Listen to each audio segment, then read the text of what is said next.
नमस्कार साथियों। हम MHD 1 के पाठ्यक्रम में शामिल की गई कबीर वाणी के पदों की व्याख्या कर रहे थे। पिछले वीडियो में हमने कुल 6 पदों की व्याख्या की है। आज हम 5 पदों की व्याख्या करने का प्रयास करेंगे। आपकी परीक्षाएं अभी होने वाली हैं। कबीरदास जी की वाणी से एक ना एक पद हर साल पूछा जाता है। साल में 2 बार आपके पेपर होते हैं, जून में होते हैं और आपके दिसंबर में होते हैं। अगर आप पिछले 10 साल के पेपरों को उठाकर देखते हैं तो कबीरदास जी के पदों की व्याख्या हर साल लगभग पूछी गई है। आज हम 5 पदों की व्याख्या करने वाले हैं और यहाँ पर आप देख सकते हैं ये 9वां पद है। संकेत बिंदु में आप देख सकते हैं ब्रह्मा की साधना के बारे में यहाँ पर कबीरदास जी बताना चाहते हैं। नाथ पंथ का जो साधु होता है, जो सिद्ध होता है, जो समाधि में लीन होता है, जिसको समाधि की अंतिम अवस्था प्राप्त हो जाती है, वो ब्रह्म आनंद को प्राप्त कर लेता है। ये बातें सिर्फ हमने सुनी है क्योंकि हमारी समझ से थोड़ी बाहर हम कह सकते हैं। हम सांसारिक मोह माया में उलझे हुए हैं, हमारे अपने उद्देश्य हैं जीवन के, लेकिन ये बहुत गहरी बातें हैं और इन बातों को समझने के लिए यहाँ पर कबीरदास जी बताना चाहते हैं कि हमें सिद्धि प्राप्त करने के लिए, ब्रह्म आनंद की प्राप्ति करने के लिए, आत्मा को परमात्मा से मिलने के लिए कहीं दूर जाने की जरूरत नहीं है, अपने मन को नियंत्रित करने की आवश्यकता है। इस पद में कबीर ने ब्रह्म साधना का चित्रण किया है और बताया है कि योगी जो सिद्धि प्राप्त कर लेता है उसको परम आनंद की प्राप्ति हो जाती है। उसके मन के जो द्वेष हैं, उसके मन में जो दुविधा होती है, उसके मन में जो अशांति होती है वो दूर हो जाती है। वह संसार में रहते हुए भी सांसारिक बंधनों से मुक्त हो जाता है। आत्मा को परमात्मा के दर्शन हो जाते हैं, मोक्ष की प्राप्ति हो जाती है। यहाँ पर कबीरदास जी कहते हैं, अवधू मेरा मन मतिवारा। अवधू क्या होता है? अवधूत होता है, साधु के लिए प्रयोग किया गया है, सिद्ध पुरुष के लिए प्रयोग किया गया है। हे अवधूत संबोधित करते हुए कबीरदास जी कहते हैं, मेरा मन मतिवारा, कि मेरा मन जो है वो ब्रह्मानंद के नशे में मतवाला हो गया है। मेरा मन है वो समाधि की अंतिम स्थिति को पहुंच गया है और ब्रह्म आनंद को प्राप्त कर रहा है। ब्रह्म आनंद के नशे में चूर हो गया है, मतवारा हो गया है, मतवाला हो गया है। उन्मुनि चढ़ा गगन रस पीवे, और मेरा मन जो है जिसको परम आनंद की प्राप्ति हो गई है, जो सारे बंधनों से मुक्त हो गया है, मोक्ष की प्राप्ति हो गई है। उन्मुनि क्या होता है? उन्मुनि होता है समाधि की अंतिम अवस्था होती है जिसमें ब्रह्म आनंद की प्राप्ति हो जाती है, मन स्थित हो जाता है, सुख दुख में सम का भाव हो जाता है।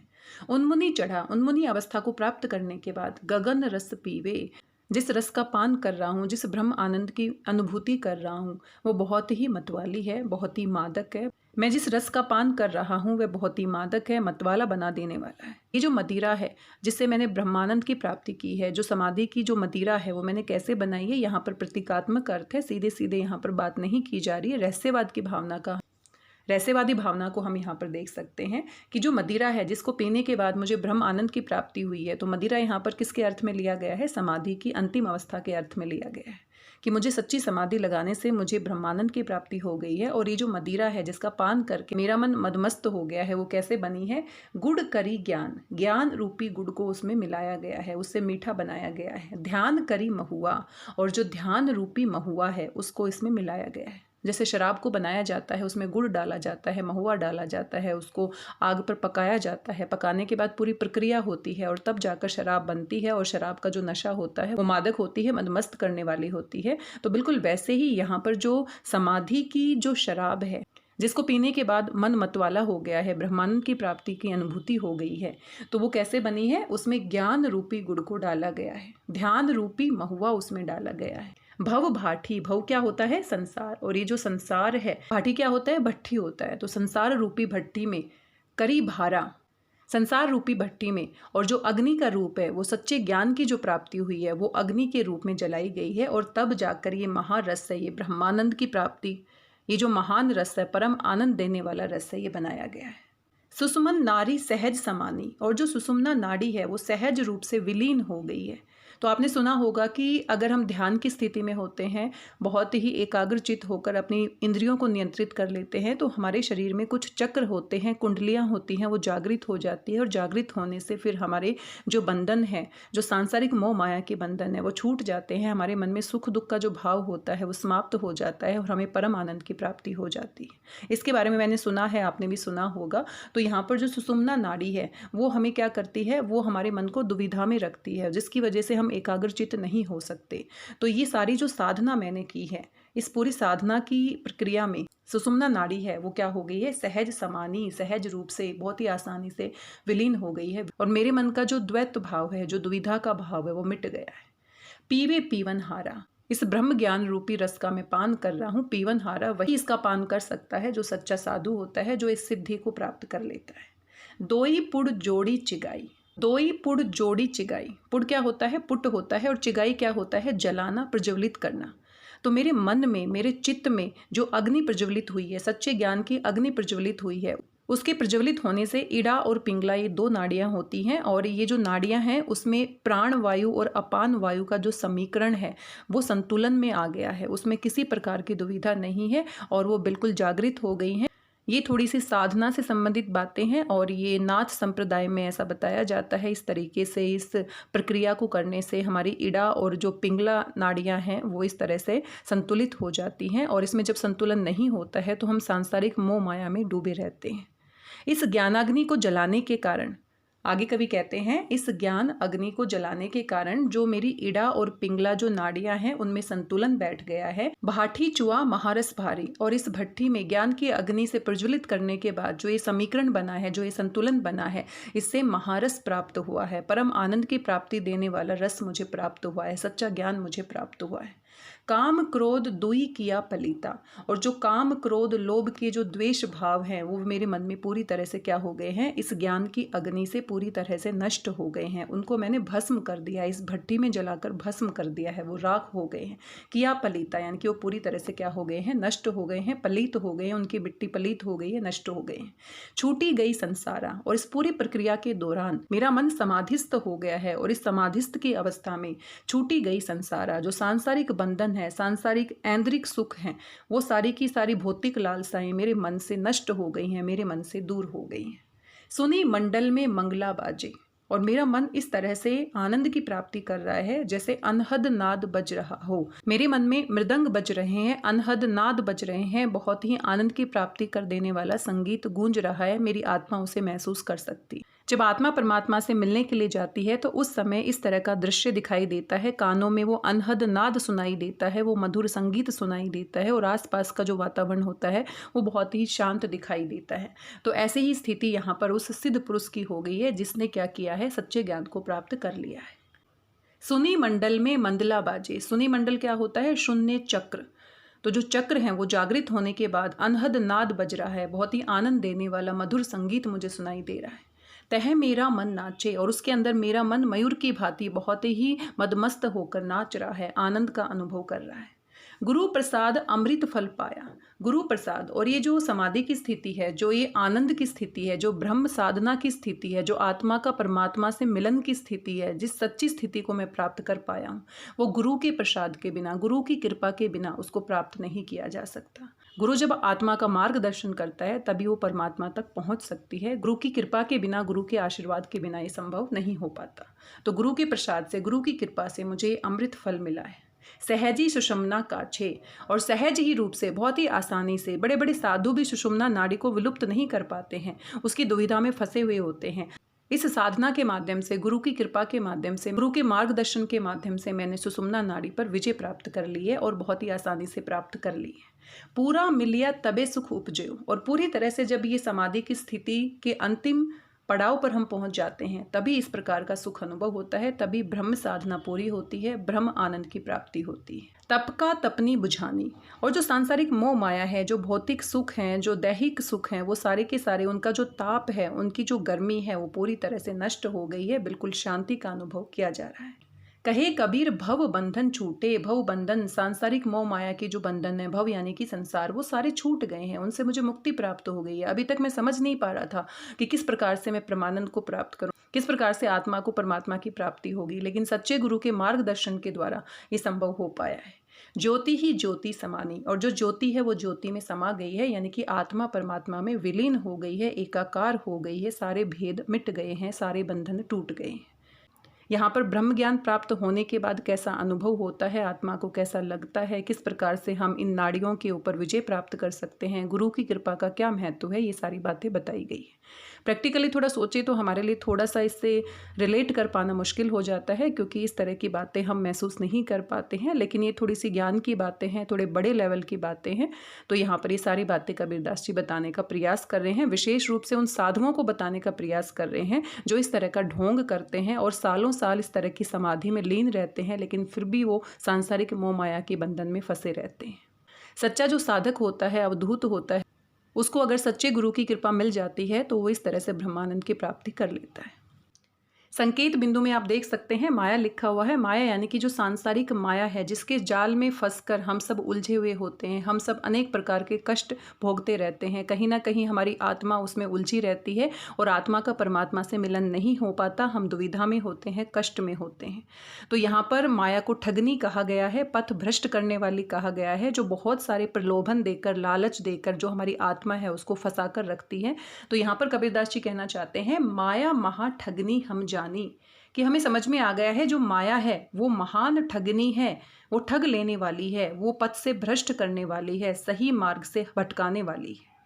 अब मैं अच्छी तरह से समझ गया हूँ, माया संसार के प्राणियों को प्रलोभन के जाल में फंसाकर उनको सही रास्ते से भटका देती है। जिस प्रकार से पक्षियों को पकड़ने वाला चिड़ीमार होता है, वो सबसे पहले पक्षियों के लिए दाना डालता है, प्रलोभन देता है, लालच देता है, ताकि उसके जाल में पक्षी फंस जाएं, और उसके बाद अपना जाल बिछाता है और फिर उनको पकड़ लेता है। तो माया जो होती है वो भी प्रलोभन दिखाती है, वो भी अनेक प्रकार के सुख के माध्यम से लोगों को आकर्षित करती है, और लोग उनके जाल में, आत्मा उसके जाल में इस तरह से फंस जाती है कि पूरे जीवन भर उसके बंधन से निकल नहीं पाती। और इसी को सांसारिक मोह माया कहा गया है, भौतिक सुख कहा गया है, जिसके पीछे, जिसको प्राप्त करने के लिए मनुष्य लगा रहता है। माया महा ठगनी हम जानी, कि हम समझ गए हैं कि माया बहुत ही ठगनी है, ठग लेने वाली है, सही मार्ग से भटकाने वाली है। तिरगुन फांसी लिए कर डोले, और वो इस तरह का जाल बिछाती है, इस तरह के डोरे डालती है कि तिरगुन, 3 गुण माने गए हैं। सतुगुण होता है, सतोगुण होता है, सतोगुण होता है, सत्वगुण भी आप इसे कहते हैं, रजोगुण होता है, रजोगुण भी आप इसे कहते हैं, और तमोगुण होता है। 3 प्रकार के गुण होते हैं, और इन तीनों में सामंजस्य तब तक नहीं होता है। इन तीनों में सामंजस्य स्थापित करके, संतुलन स्थापित करके ही हम मोक्ष की प्राप्ति कर सकते हैं। 3 गुण होते हैं, जिसमें सतोगुण सबसे श्रेष्ठ होता है, लेकिन जो माया होती है वो बहुत ही चालाक होती है, जादूगरनी होती है, अपने हाथ में फंदा लेकर घूमती है रजोगुण और तमोगुण का। रजोगुण और तमोगुण का जो फंदा होता है उसमें वो फंसा लेती है किसी न किसी रूप में, और माया अवसर ढूंढती रहती है कि कब मनुष्य को इस फंदे में फंसाकर अपने जाल में फंसा ले। बिल्कुल वैसे ही जैसे कोई शिकारी जो होता है वो पशु पक्षियों को अपने जाल में फंसाता है, बिल्कुल वैसे ही जो माया होती है वो सांसारिक प्राणियों को इन तीनों गुणों के बंधन में डालकर पथ से भ्रष्ट कर देती है, सही मार्ग से भटका देती है। बोले मधुरी बानी, और जो उसके बोल होते इतने मधुर होते हैं, मोहिनी रूप धारण कर लेती है और मनुष्य को अनेक प्रकार के प्रलोभन में फंसाती रहती है। केशव की कमला, बहुत सारे दृष्टांत दिए गए हैं, दृष्टांत अलंकार हम यहाँ पर कह सकते हैं। केशव की कमला होई बैठी, माया क्या करती है, बहुत ही सुंदर रूप धारण कर लेती है, और उसके पास पथ से भ्रष्ट करने के लिए सबसे बड़ा साधन होता है उसका कामिनी शरीर, जो उसका रूप और यौवन है, उसके जाल में वो फंसाने का पूरा प्रयास करती है, और किसी भी व्यक्ति को फंसाने के बाद उसका सर्वस्व लूट लेती है। और यहाँ पर बहुत सारे उदाहरण दिए गए हैं। वो कहती है कि केशव की कमला होई बैठी, विष्णु के लिए लक्ष्मी के रूप में, शिव के भवन भवानी और शिव को पार्वती के रूप में, पंडा के मूरत होई बैठी, और जो पंडित होते हैं, पुरोहित होते हैं, वो मूर्ति पूजा के चक्कर में स्वयं ही फंसे रहते हैं और भोली भाली अज्ञान जनता को भी फंसा कर रखते हैं। राजा के घर रानी, और जो राजा होते हैं वो रानियों के साथ अंतःपुर में भोग विलास में मग्न रहते हैं, अपने कर्तव्य से विमुख हो जाते हैं, भटक जाते हैं, राजा को रानी के रूप में। काहू के हीरा हुई बैठी, और किसी किसी के पास धन संपत्ति, सोना चांदी, हीरा मोती के चक्कर में फंसाकर उसको लूट लेती है, उसको ठग लेती है। काहू के कोडी कानी, काहू के कोडी कानी, और किसी के पास एक कोडी भर भी नहीं होती, धन संपत्ति भी नहीं होती, फिर भी उसको अहंकार हो जाता है, बाह्य आडंबर और दिखावा करके वो कहीं ना कहीं पद से भ्रष्ट हो जाता है। भक्तन के भक्तिन होई बैठी, ब्रह्मा के ब्रह्माणी, और भक्तों को भक्तिन के रूप में और ब्रह्मा को ब्रह्माणी के रूप में ठगती रहती है।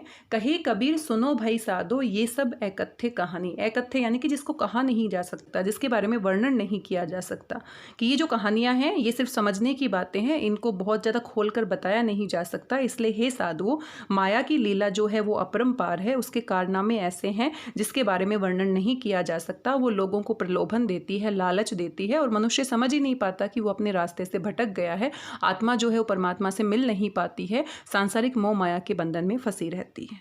तो इस प्रकार से आप इसकी व्याख्या कर सकते हैं। विशेष के रूप में आप लिख सकते हैं, इन पंक्तियों में कबीर ने माया की निंदा की है और साथ में माया से बचने के बारे में, सचेत होने के बारे में बताया है।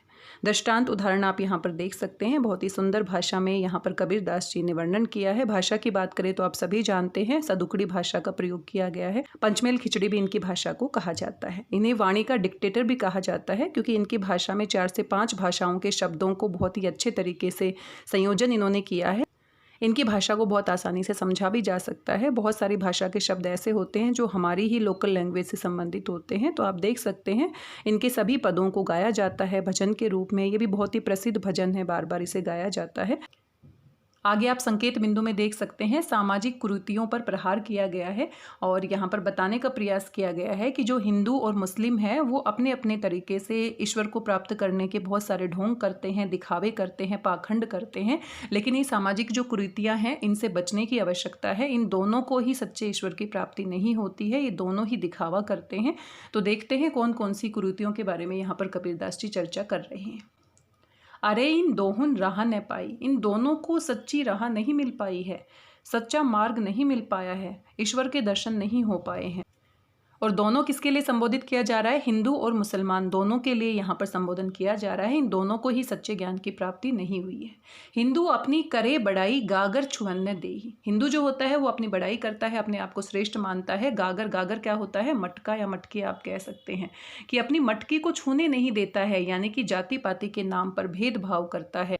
सवर्ण लोग जो होते हैं वो निम्न जाति के लोगों को अपनी मटकी तक छूने नहीं देते। मटकी तक छूने से उनका जो धर्म होता है वो भ्रष्ट हो जाता है। गागर छुअन्न देही, अपनी मटकी तक छूने नहीं देते हैं। वेश्या के पाइन तर सोवे, ये देखो हिंदुआई। और वही जो हिंदू है, जो सवर्ण हिंदू है, जो अपने आप को ऊंची जाति का मानते हैं, उनका दोगलापन देखो। वो अपने साथ के जो निम्न वर्ग के लोग हैं उनको तो अपनी मटकी छूने तक नहीं देते हैं। उसके छूने मात्र से, उसकी परछाई पड़ने मात्र से अछूत हो जाते हैं। और वही लोग रात में क्या करते हैं? वेश्या के पाइन तर सोवे, वेश्यालों में जाते हैं और वहाँ पर वेश्याओं की मान मनोहार करते हैं, उनके साथ काम क्रीड़ाओं में लीन रहते हैं। और उनको पता भी नहीं है कि जो ये वेश्याएं हैं वो किस जाति की हैं, किस वर्ण की है। तो कितना दोगलापन उनके अंदर है। ये देखो हिंदुआई, ये हिंदुओं की हिंदुआई है, कितना दोगलापन है, कितना पाखंड है। और वो किस तरह से वेश्यालों में जाते हैं और उनकी जाति का बिना पता किए उनके साथ काम क्रीड़ाएं करते हैं, उनके साथ सहगमन करते हैं, उनको मनाने के लिए मान मनोहार करते हैं, उनके पैरों के नीचे पड़े रहते हैं। मुसलमान के पीर ओलिया मुर्गी मुर्गा खाई। और जो इस्लाम धर्म मानने वाले हैं, जो मुसलमान हैं, वो स्वयं को धर्माचार्य कहते हैं, वो स्वयं को पीर ओलिया कहते हैं और साथ में मुर्गा मुर्गी खाई, यानी कि हिंसा करते हैं, मांस का भक्षण करते हैं, मांस मछली खाते हैं और अपने आप को पीर ओलिया कहते हैं। खाला केरी बेटी ब्याहे घर ही में करी सगाई। खाला क्या होती है? मौसी। और अपने घर में जो रक्त संबंध है, मौसी की बेटी जो होती है, यानी कि भाई बहन का जो रिश्ता होता है, उन्हीं में उनका विवाह हो जाता है। तो ये कैसे धर्म के बंधन उन्होंने बनाए हुए हैं। खाला केरी बेटी ब्याहे घर ही में करे सगाई, एक ही घर में जो रक्त संबंध है उन्हीं के साथ उनका क्या हो जाता है? रिश्ता हो जाता है। बाहर से एक मुर्दा लाए, मुर्दा यहाँ पर कहा गया है, यानी कि एक मरी हुई लाश लेकर आते हैं, किसी जानवर को मार कर लेकर आते हैं और धोए धोए चढ़वाई और उसको बिल्कुल पकाते हैं, खाते हैं, खुश होकर खाते हैं। तो किसी मुर्दा लाश को कैसे खाया जा सकता है? ये कैसा आचरण वो करते हैं। सब सखियाँ मिली जेवन बैठी, सब सखियाँ मिली जेवन बैठी, घर घर करे बड़ाई। और सारी जो सखियाँ होती है वो बहुत खुश होकर उस मुर्दा को लेकर आया जाता है, मांस को लेकर आया जाता है, उसको पकाया जाता है, सभी मिल बैठकर खाते हैं और उसके बारे में बहुत ही प्रशंसा करते हैं। हिंदुवन की हिंदुआई देखी, तुर्कन की तुर्काई। हिंदुओं की हिंदुआई भी हमने देखी है, कितना पाखंड है। और जो मुस्लिम है उनकी मुसलमानी भी हमने देखी है, कितना पाखंड करते हैं। कहे कबीर सुनो भाई साधो, कौन रहा हवे जाई। कबीरदास जी कहते हैं इन दोनों को ही सच्चे राह के बारे में नहीं पता, सच्चे ज्ञान के बारे में नहीं पता। कबीर कहते हैं मैंने हिंदुओं का जो झूठा गर्व है वो भी मैंने देखा है, जो पाखंड है वो मैंने देखा है, किस प्रकार का भाई ये आडंबर करते हैं, ढोंग करते हैं। इसी प्रकार मुसलमान जो होते हैं उनमें भी अनेक प्रकार के दोष हैं, वो भी किस प्रकार का व्यवहार करते हैं। और दोनों ही जो होते हैं उनको सही मार्ग के बारे में नहीं पता, दोनों को ही सच्चे ज्ञान की प्राप्ति नहीं हुई है, दोनों को ही ईश्वर की प्राप्ति नहीं हुई है। और अगर इन्होंने इस प्रकार का मार्ग नहीं छोड़ा तो न जाने इनके साथ भविष्य में क्या होगा। तो यहाँ पर दोनों के ऊपर करारा व्यंग किया गया है, किस तरह की भाषा का प्रयोग किया गया है, सपाट यहाँ पर उदाहरण दिए गए हैं, लोगों की भावनाएं बिल्कुल आहत हो सकती हैं। कबीरदास जी अपने समय में जब ये वाणियाँ गाते थे तो लोग किस तरह से आहत होते थे। बहुत सारे लोग इसके मर्म को नहीं समझ पाते थे। वो तीखी भाषा और व्यंग्यपूर्ण भाषा का प्रयोग करते थे। तो आज तो हम इसे समझ सकते हैं, लेकिन जो व्यक्ति इतना समझदार नहीं होता है वो सीधे जब अपने धर्म के बारे में, अपनी धार्मिक आस्था के बारे में सुनता है तो इसी वजह से इनका बहुत विरोध भी किया जाता है। किस तरह से वो हिंदू और मुस्लिम समाज दोनों की जो धार्मिक विश्वास है उनके ऊपर चोट करते हैं और वो समझते हैं कि ये दोनों ही धार्मिक अंधविश्वास है। विश्वास नहीं है बल्कि अंधविश्वास है और इनको बदलने की आवश्यकता है। आगे आप यहाँ पर देख सकते हैं कर्म कांड का विरोध किया गया है। तो अभी हम समझ ही गए हैं किस तरीके से वो बात करते हैं, उनकी लेखन शैली क्या है, उनके सोचने की शैली क्या है, तो इसको आप आसानी से समझ जाएंगे। आप देख सकते हैं, साधो देखो जग बोराना, बोराना यानी कि पागल। हे साधु, हे सज्जनों, तुम समझने का प्रयास करो, तुम देखो, यहाँ पर उपदेश दिया जा रहा है। पूरा जो संसार है वो पागल हो गया है, उसको सही मार्ग नहीं पता है। सांची कहो तो मारन धावे, सांची कहो, सच कहो तो, मारन यानी मारने के लिए, धावे यानी कि दौड़ना, दौड़कर मारने के लिए आता है। यानी कि सच कोई भी जानना नहीं चाहता, सच कोई भी सुनना नहीं चाहता। झूठे जग पतियाना, पतियाना यानी कि विश्वास करना। जब उनके सामने सीधी और सच्ची बात को रखा जाता है तो वो मारने को दौड़ते हैं, उसका विरोध करते हैं। और जब झूठी बात उनको सुनाई जाती है, लाग लपेट करके कोई बात बताई जाती है, तो उसके ऊपर आसानी से विश्वास कर लेते हैं। हिंदू कहते राम हमारा, मुसलमान रहमाना। तो यहाँ भी हिंदू और मुस्लिम के ऊपर व्यंग्य किया गया है। हिंदू कहता है कि राम मेरा है और मुसलमान कहता है रहमान मेरा है। यानी कि वो हिंदू और मुस्लिम जो हैं वो सही मर्म को नहीं जान पा रहे हैं, सही तरीके को, सही भेद को नहीं जान पा रहे हैं और अपने अपने धर्म के नाम पर एक दूसरे से लड़ रहे हैं, भेदभाव कर रहे हैं। आपस में दोनों लड़े मरतू है मरम कोई नहीं जाना। आपस में दोनों लड़ लड़ के मर रहे हैं। आज भी स्थिति हम देख सकते हैं। बहुत पहले की ये बात की जा रही है, कितने साल पहले ये बातें घटित हुई है और उसको अनुभव करके कबीर ने लिखा है। और आप देख रहे हैं इतने समय के बाद भी स्थिति बहुत ज़्यादा बदली नहीं है। हिंदू और मुस्लिम के बीच में जो भेदभाव है आज भी देखा जा सकता है, आज भी महसूस किया जा सकता है। मर्म कोई नहीं जाना और सच्चा मर्म इसका कोई भी नहीं जान पाया है। बहुत मिले मोहि नेमी धर्मी, प्राप्त करे अस्नाना। कि मैंने बहुत सारे साधु संतों का साथ किया है, मैंने बहुत सारे साधु संतों का संग किया है, मैंने बहुत सारे साधु संतों को देखा है, मैं बहुत सारे ऐसे लोगों से मिला हूँ जो क्या करते हैं, पाखंड करते हैं। बहुत मिले मोहि नेमी धर्मी, जो नियम और धर्म का पालन करने वाले हैं। प्राप्त करे अस्नाना, वो विशेष प्रकार का स्नान करते हैं, विधि विधान करते हैं, धार्मिक कर्म क्रिया करते हैं, लेकिन फिर भी उनको सच्चे ज्ञान की प्राप्ति नहीं हुई। आत्म छोड़ी पशाने पूजे, तिनका थोथा ज्ञाना। जो अपने आप को छोड़कर आत्मज्ञान की प्राप्ति के बिना जो पाषाण की पूजा करते हैं, मूर्ति पूजा का खंडन किया गया है, मूर्ति पूजा का यहाँ पर खंडन किया गया है। तिनका थोथा ज्ञान, थोथा यानी कि जो तुच्छ ज्ञान है, जो खोखला ज्ञान है, वो ज्ञान उनका सच्चा ज्ञान नहीं है, उसमें कोई मर्म नहीं है, उसमें सच्चाई नहीं है, उनको थोथा ज्ञान प्राप्त हुआ है। सिर्फ ऐसा ज्ञान है जो दिखावे के लिए है। आसन मारी डिम्ब धरी, बैठे मन में बहुत गुमाना। डिम्ब धरी यानी कि एक विशेष प्रकार की समाधि में आसन लगाकर वो एक जगह पर बैठ जाते हैं और आसपास के लोगों के सामने ये आडंबर करते हैं कि उनको सच्चे ईश्वर की प्राप्ति हो गई है, उन्होंने अपनी इंद्रियों को नियंत्रित कर लिया है। बहुत गुमाना, गुमाना यानी कि अहंकार, और अपने मन में बहुत अहंकार आ जाता है, क्योंकि जो सच्चा साधु होता है उसमें अहम का भाव कभी नहीं आ सकता। जितना हम बड़े होते चले जाते हैं उतना ही झुकते हुए चले जाते हैं। लेकिन आपने देखा होगा आसपास बहुत जो सच्चे और साधु होते हैं, अगर थोड़ा सा हम उनसे उनके ज्ञान के बारे में जांच पड़ताल करना शुरू कर देते हैं तो वो बिल्कुल एक तरह से चिड़चिड़े हो जाते हैं। जो अहंकार का भाव होता है उसकी वजह से वो क्या करते हैं, इस तरह से चिड़चिड़े हो जाते हैं। क्योंकि जो सच्चा साधु होता है वो जब सम की स्थिति में पहुंच जाता है, जो सच्चा साधु होता है उसका मन इतना विचलित नहीं होता, इतना चंचल नहीं होता, इतनी आसानी से उसको चिड़चिड़ापन या गुस्सा नहीं आता है। पीपर पाथर पूजन लागे, पीपल की पूजा करते हैं, पत्थर की पूजा करते हैं। हिंदू धर्म में अनेक विधि विधान बताए गए हैं। तीर्थ व्रत भुलाना, और सच्चा जो तीर्थ होता है, सच्चा जो व्रत होता है उसको भूल जाते हैं। माला पहिरे टोपी पहिरे, छाप तिलक अनुमाना, और गले में माला पहन लेते हैं, टोपी धारण कर लेते हैं, तिलक छाप लगा लेते हैं और ये अनुमान लगाते हैं कि हमने तो ईश्वर को प्राप्त कर लिया है। तो ये सिर्फ बाहरी दिखावा है, इससे ईश्वर की प्राप्ति नहीं होती। जो जोगी होता है वो अपने मन को रंगता है, सिर्फ कपड़ों को नहीं रखता। सिर्फ वेशभूषा को धारण करने से सच्चे ईश्वर की प्राप्ति नहीं होती है। साखी शब्दे गावत भूले, आत्म खबर ने जाना।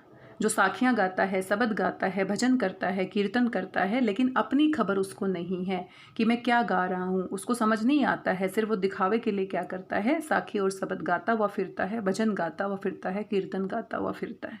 घर घर मंत्र जो देत फिरत है माया के अभिमाना, और घर घर जाकर मंत्र देता है, उपदेश देता है, सभी को जगाने का प्रयास करता है। खुद वो अपने आप को नहीं जान पाता है, माया के अभिमान में, यानी कि वो सांसारिक मोह माया के बंधन से मुक्त नहीं हो पाता है। और जब तक वो सांसारिक मोह माया के बंधन से मुक्त नहीं होगा, उसको सच्चे ईश्वर की प्राप्ति नहीं होगी। गुरुबा सहित शिष्य सब बूढ़े अंत काल पछिताना, बूढ़े यानी कि डूबना, कि गुरु के साथ साथ जो शिष्य होते हैं वो भी डूब जाते हैं। ऐसा गुरु जब उनको मिलता है, जो इस तरह का ज्ञान उसको देता है, जो थोथा ज्ञान उसके पास होता है, तो उसके शिष्य जो होते हैं वो भी सच्चे ज्ञान तक नहीं पहुंच पाते हैं। तो गुरु के साथ साथ शिष्य भी डूब जाते हैं और अंत समय में, अंत काल में सारे के सारे क्या करते हैं, पछताते हैं कि अब हमारे पास समय नहीं बचा है, जो समय था वो तो हमने बाह्य आडंबरों में, दिखावे में बिता दिया। बहुतक देखे पीर ओलिया पढ़े किताब कुराना, और यहाँ पर मुस्लिमों के बारे में बताया गया है कि बहुत सारे ऐसे पीर ओलिया मैंने देखे हैं, उनसे मुलाकात की है, जो कुरान किताब को पढ़ते हैं, धार्मिक ग्रंथों को पढ़ते हैं, करे मुरीद, और बहुत सारे शिष्य बना लेते हैं, उनके बहुत सारे मुरीद हो जाते हैं। कबर बतलावे, और मजार के ऊपर बहुत सारे लोगों को बुलाते हैं, इकट्ठा करते हैं, उनको अपना मुरीद बना लेते हैं, सच्चे ज्ञान को बांटने का ढोंग करते हैं। उन्हों खुदा ने जाना, ना वो खुद को जानते हैं ना वो खुदा को जानते हैं। तो इस तरह के जो भाई आडंबर हैं, जो कर्म कांड किए जाते हैं हिंदू धर्म में, मुस्लिम धर्म में, उनका खुलकर यहाँ पर विरोध किया है। आगे आप देख सकते हैं सतगुरु की महिमा के बारे में बताया गया है, और ये बहुत ही प्रसिद्ध भजन है, आपने सुना भी होगा, इसको बहुत गाया जाता है। और यहाँ पर प्रतीकात्मक अर्थ है, सीधे सीधे बात नहीं की गई है। यहाँ पर इस पद को अगर हम समझना चाहते हैं तो दो परिस्थितियों को हमें समझने का प्रयास करना पड़ेगा। यहाँ पर बताने का प्रयास किया जा रहा है कि अगर कोई लड़की मायके में होती है और उसकी चुनरी में दाग लग जाता है, साधारण शब्दों में समझने का प्रयास करते हैं। अगर कोई लड़की अपने मायके में रहती है और उसकी चुनरी में दाग लग जाता है, यानी कि उसके चरित्र के ऊपर उंगली उठाई जाती है, तो बहुत सारे जतन करने के बाद भी जो दाग होता है वो मिट नहीं पाता है, जो बदनामी होती है वो उसकी होती है। और उसके बाद जब उसका विवाह कर दिया जाता है तो विवाह करने के बाद भी वो बात छुपती नहीं है और उसको फूहड़ का दर्जा दिया जाता है, उसके ऊपर ताने कसे जाते हैं। दूसरा जो अर्थ है यहाँ पर प्रतीकात्मक अर्थ है, वो भी हम पहले थोड़ा सा इसके बारे में बातचीत कर लेते हैं ताकि आसानी से हमें समझ में आ जाए। तो चुनरी यहाँ पर प्रतीकात्मक अर्थ है। चुनरी के अर्थ में यहाँ पर कबीरदास जी किस तक पहुँचने का प्रयास कर रहे हैं, आत्मा, कि आत्मा में जब दाग लग जाता है, दाग लगने का मतलब आत्मा जब भटक जाती है, आत्मा में जब दाग लग जाता है, आत्मा जब अपने पथ से भ्रष्ट हो जाती है, परमात्मा से मिलने वाले रास्ते से भटक जाती है, बहुत उपाय करने के बाद भी उस दाग को धोया नहीं जाता। आजकल तो टेक्नोलॉजी बहुत एडवांस हो गई है, कपड़ों को हम बहुत आसानी से धो सकते हैं। पोरप्पो के बारे में आपने सुना होगा, और बहुत सारे महंगे डिटर्जेंट आते हैं, ड्राई क्लीन की जा सकती है। लेकिन यहाँ पर जो बात की जा रही है बहुत ही साधारण तरीके से की जा रही है कि जो आत्मा है, आत्मा में जो दाग लग जाता है, दाग लगने के बाद कितना भी उसको धोया जाए, कोई भी ऐसा तरीका नहीं है जिससे हम उसको धो सकते हैं, उसको मिटा सकते हैं। केवल सच्चा गुरु होता है, सच्चा गुरु ही हमें मार्गदर्शन करके हमें आत्मा से परमात्मा का मिलन करवा सकता है। सच्चे गुरु के माध्यम से ही हम इस दाग को मिटा सकते हैं, बाकी कोई तरीका नहीं होता जिससे इस दाग को मिटाया जा सके। तो ये जो बातचीत हम कर रहे हैं, यही यहाँ पर इस पद के माध्यम से कबीरदास जी बताने का प्रयास कर रहे हैं। सतगुरु की महिमा के बारे में बताने का प्रयास कर रहे हैं कि सच्चे गुरु का जीवन में बहुत महत्व होता है। इसको हम प्रैक्टिकली भी अपनी लाइफ से जोड़कर देख सकते हैं। कभी कभी हमारे जीवन में ऐसा गुरु आता है, वो किसी भी रूप में आ सकता है, गूगल के रूप में आ सकता है, किसी पुस्तक के रूप में आ सकता है, किसी की बातों के रूप में आ सकता है। गुरु का अर्थ यहाँ पर कोई निश्चित नहीं है कि कोई टीचर ही होगा। गुरु यहाँ किसी भी संदर्भ में हम देख सकते हैं, और किसी किसी की बातों का, कहीं से भी कोई टेक्स्ट हम पढ़ लेते हैं, कोई भी मोटिवेशनल कोट हम पढ़ लेते हैं, कोई भी घटना हमारे साथ घटित हो जाती है, वही गुरु का काम करती है और हमारे जीवन की दिशा और दशा पूरी तरह से बदल देती है। हम सही रास्ते पर आ जाते हैं, अपने लक्ष्य को प्राप्त करने के लिए हम बिल्कुल जिज्ञासु हो जाते हैं। कभी कभी हम मार्ग से भटक जाते हैं, लेकिन जो मोड़ आता है, जो गुरु के रूप में हमें मार्ग दिखाता है, वो हमें सही राह की ओर लेकर जाता है। तो यहाँ पर आत्मा और परमात्मा की बातें की जा रही हैं, तो उसको हम दूसरे तरीके से अपने जीवन के साथ जोड़कर देख सकते हैं, और इससे हमें आसानी से समझ भी आ जाएगा और हमें लगेगा कि हाँ, ये कुछ संबंधित बातें हो रही हैं, वरना हमें लगता है पता नहीं कहाँ की बातें हो रही हैं। आइए इसे पढ़ लेते हैं। नेहर में दाग लगाए आए चुनरी। नेहर यहाँ पर क्या होता है, मायका होता है। तो मायके में चुनरी में जब दाग लग जाता है, दाग लग गया है, तो दो अर्थ हैं, अभी हम बात कर रहे थे, पहले इसको समझ लेते हैं। मायके में जब चुनरी में दाग लग जाता है, ऊ रंगरेजवा के मरम न जाने। ऊ रंगरेजवा की मरम ने जाने। जो रंगसाज होता है, जिसकी वजह से दाग लगा है, जिसकी वजह से उसकी चुनरी में दाग लगा है, उसके चरित्र पर लांछन लगा है, उसका मर्म कोई नहीं जानता, उसके बारे में कोई नहीं जानता। और जब उसके बारे में कोई नहीं जानता, वो उसको छोड़कर चला गया है, कहीं ना कहीं उसको धोखा देकर चला गया है, तो फिर क्या किया जा सकता है? कुछ भी नहीं किया जा सकता। तो एक कहानी के तौर पर आप इसे समझ सकते हैं कि कोई व्यक्ति है और वो किसी लड़की के साथ समय बिताता है और उसको छोड़कर चला जाता है, उसकी चुनरी में दाग लग जाता है। और मायके में आप सभी समझ सकते हैं समाज के जो बंधन है, समाज के संदर्भ में आप इसे समझने का प्रयास कर सकते हैं। नहीं मिले धोबिया कौन करे उजरी। धोबिया यानी कि धोने वाला, धोबी। कोई भी ऐसा धोबी नहीं है, ये साधारण चुनरी नहीं है, आत्मा रूपी चुनरी है। धोबी के पास ले जाने से दोबारा से उजली नहीं होगी, दोबारा से साफ नहीं होगी, क्योंकि साधारण दाग नहीं है। कपड़े का दाग तो चला जाता है, लेकिन ये जो दाग है प्रतीकात्मक दाग है। यहाँ पर नहीं मिले धोबिया कौन करे उजरी। कोई भी धोबी ऐसा नहीं मिला है जो इसको उजरी कर दे, दोबारा से इसको सही कर दे। तन के कुंडी ज्ञान के सोदन। कुंडी क्या होता है? अभी जो होता है जिस कुंडे में कपड़ों को धोता है उसको कुंडी कहा गया है। सोदन क्या होता है? सोदन यहाँ पर क्या होता है? पदार्थ होता है जिसकी सहायता से वो मैल को दूर करता है, दाग को दूर करता है। तो तन के कुंडी, तन रूपी कुंडी। जैसे धोबी के पास जो कुंडा होता है, तो यहाँ पर शरीर को कुंडी के रूप में समझाने का प्रयास किया गया है। और ज्ञान रूपी सोदन से चुनरी में जो दाग लगा है, धोबी उसको कुंडी में डालकर धोता है और साथ में सोदन मिलाकर धोता है। साबुन महंग बिचाई ना नगरी। और इस नगरी में महंगा साबुन नहीं मिलता है, बहुत महंगा साबुन नहीं मिलता है जिसको डालने से ये दाग दूर हो जाए। यानी कि यहाँ पर आसानी से सच्चे ज्ञान की प्राप्ति नहीं होती है। तो जो आत्मा पे दाग लगा है, जो चुनरी में दाग लगा है, उसको हम अपने शरीर को नियंत्रित करके सच्चे ज्ञान के माध्यम से हम इसको दूर करने का प्रयास कर सकते हैं। पहिरी ओढ़ी के चली ससुरिया। और ये जो चुनरी वाला दाग है, इसको मिटाने का बहुत प्रयास किया गया है, लेकिन फिर भी कहीं ना कहीं थोड़ा दाग रह गया है। और वो अपने ससुराल जब जाती है, पहन ओढ़ कर जाती है। गाँव के लोग कहे बड़ी फुहरी। और गाँव के लोग जो होते हैं वो बहुत ही अनुभवी होते हैं, वो एक नज़र में ही पहचान जाते हैं क्या हो रहा है और क्या नहीं हो रहा। वो उसको फूड़ी कहते हैं, उसको अपशब्द कहते हैं, उसका मजाक बनाते हैं। कहे कबीर सुनो भई साधो, बिन सतगुर कबहू नहीं सुधरी। कि बिना सतगुर के, बिना सच्चे गुरु के मार्गदर्शन के वो कभी नहीं सुधर सकती है। तो जो कोई अनुभवी होता है, कोई बुजुर्ग होता है, वही समझा सकता है, कोई उपाय कर सकता है जिससे उस महिला के फूहड़पन को दूर किया जा सके। ऐसे ही जो आत्मा का दाग है उसको दूर करने के लिए, उसको सही राह दिखाने के लिए सच्चा गुरु जो होता है उसी का मार्गदर्शन सबसे ज़्यादा काम आता है। तो कबीरदास जी कहते हैं कि अगर हमें जीवन में सच्चा गुरु मिल जाता है, ऐसा व्यक्ति मिल जाता है जो हमें सही राह दिखाने में कामयाब हो जाता है, तो ही हम अपने लक्ष्य की ओर आगे बढ़ सकते हैं। बिन सतगुरु कभू नहीं सुधरी। बिना सतगुरु के कभी भी वो सुधर नहीं सकती है। यहाँ पर कबीरदास जी ने सच्चे गुरु के महत्व को बताया है। सच्चे गुरु का साथ पाकर ही आत्मा परमात्मा से मिल सकती है, सच्चे ज्ञान की प्राप्ति हो सकती है।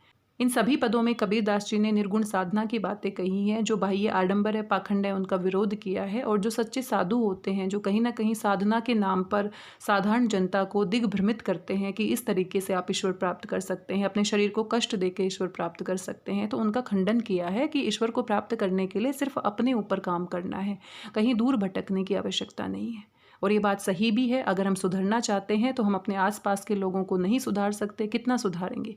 अपने आप को सुधारने से ही हम एक रोल मॉडल बन सकते हैं और बाकी के लोग हमें देखकर अपने आप प्रेरित होकर सुधर जाएंगे।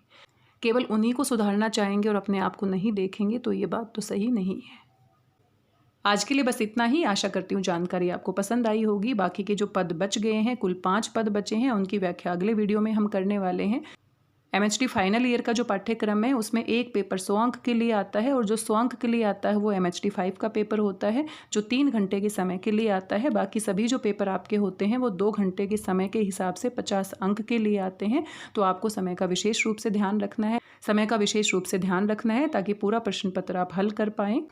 मिलते हैं अगले वीडियो में। तब तक स्वस्थ रहिए, व्यस्त रहिए, मस्त रहिए, खुश होकर अभ्यास करते रहिए। आपकी आने वाली परीक्षाओं के लिए बहुत बहुत शुभकामनाएं। धन्यवाद, बहुत बहुत धन्यवाद।